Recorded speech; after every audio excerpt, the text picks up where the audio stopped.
Hi, David here from Water Test Systems. Today we'll be walking through how to use the raw water hardness test kit.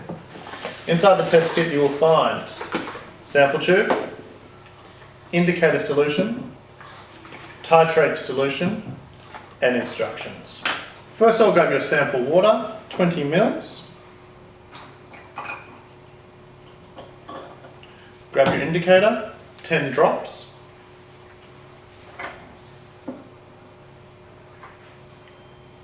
One, 2, 3, 4, 5, 6, 7, 8, 9, 10. We're looking for a light red.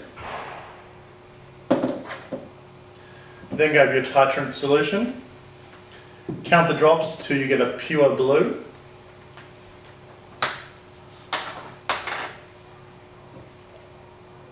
One, 2, 3, 4,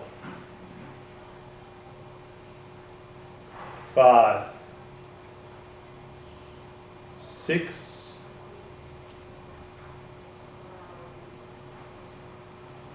7. For this sample water it took 7 drops. 7 times 10 is 70, so this is 70 parts per million of hardness.